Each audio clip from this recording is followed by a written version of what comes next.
do those other deals unless they know whether Milwaukee's actually going to make the move here. This is the big thing. Milwaukee has listened. They've had some back and forth, but they haven't indicated that they're actually going to trade him. Now, we all know about how negotiations go. I suspect weeks ago that the Bucks knew that this was going to come down probably to deadline the last 24 hours. So we still are about to go into that. The Warriors have put everything they can on the table. I am hearing, I would never say that I know everything that's going on.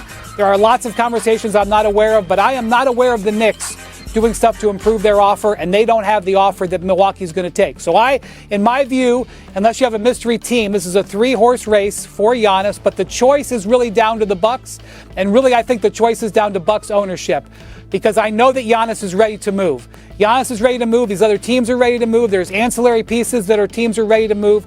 Is Bucks ownership in the next 24 hours going to say, okay, let's move on from him now? If that answer ends up being yes, you see this. And I think it's going to be interesting also. Draymond Green came out last night and basically said the Warriors have told him he's going if they get a deal with Giannis done, and he's preparing himself for it.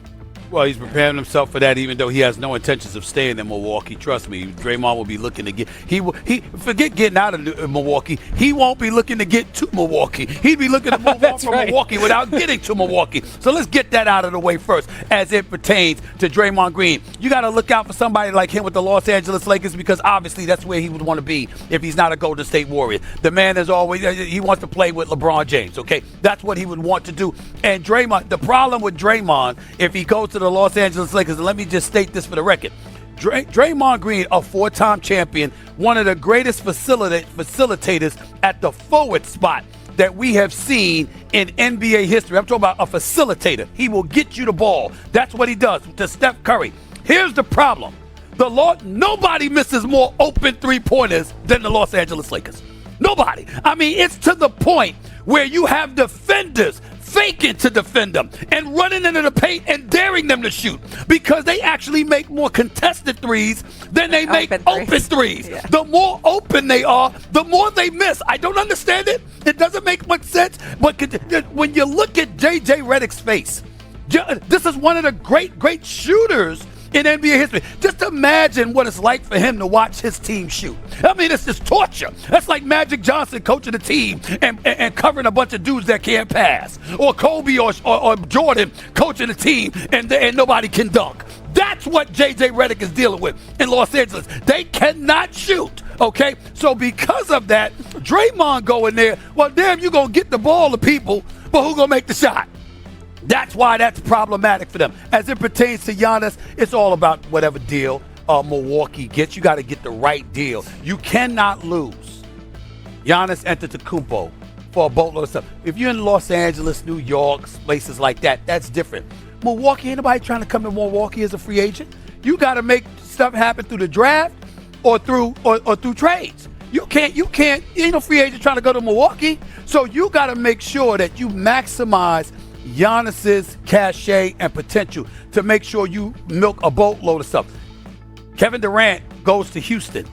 Phoenix got a bunch of second-round picks and stuff like that, and a couple of players in Brooks and Green, okay? You look at something like that. But Luka Doncic won a first-round pick along with a couple of players. That can't happen for Giannis. It got to be a Mikal Bridges type of thing.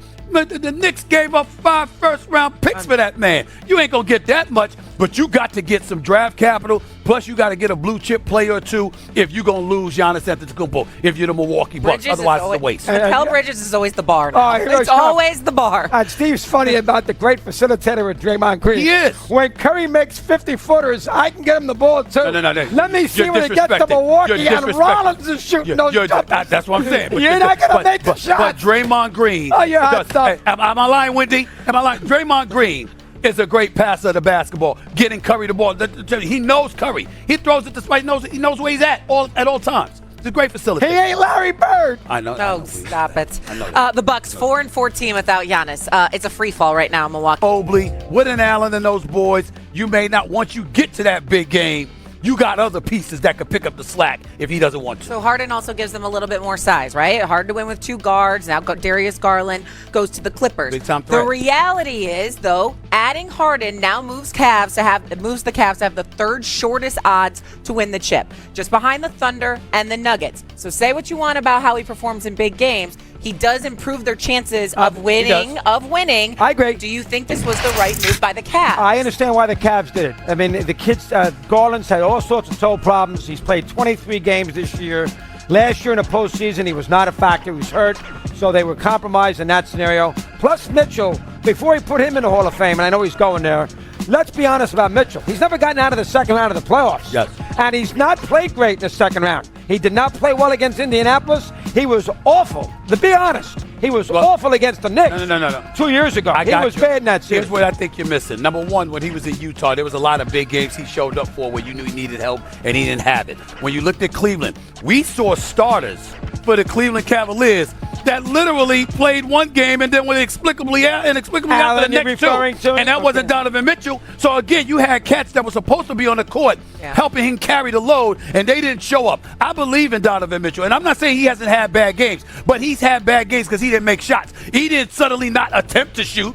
He didn't look lackadaisical and lethargic or apathetic. He didn't see that. He didn't go through all of that. It's Donovan Mitchell we talking about here. It's Donovan Mitchell. Let's be very, very clear about this. This is a big-time player. But before we throw it back to Wendy, I'll say one thing and let Wendy take it from there. But I'll say one thing. I understand why Cleveland did it. They weren't going – there was a shelf life with Garland. Yeah. He doesn't play. You bring Harden in. He'll be into it. He'll help Mitchell, take a little load off him. Great point with Wendy, which I hadn't thought of, with the big men. Maybe get them more involved. But here's the big issue to me.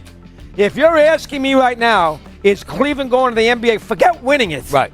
If you're asking me right now if Cleveland's going to the NBA final, the answer is no. Well, before I pass it to Wendy, here's what I will tell you. And I think Wendy will co-sign with this. This is arguably the most prolific offensive backcourt in the NBA right now, with the combination of Harden and Mitchell leading up to the big game. No, I'm not saying the big game. Leading up to all the regular season games and those playoff games before game 6 or 7. Give me Harden and Mitchell on the offensive side of the ball. That's going to cause you headaches, particularly in the Eastern Conference. I get that part. That one game that you may need, having Donovan Mitchell there, though, that will offset it to some degree. That can offset it. You got him in the Hall of Fame. I really shouldn't be doing what I really shouldn't be doing what I'm about to do, Shay, because I don't need the headache in my life, but here we go. I will say that there was a time in which the Cavs looked at this core that they had and said this is a 5 or 6 year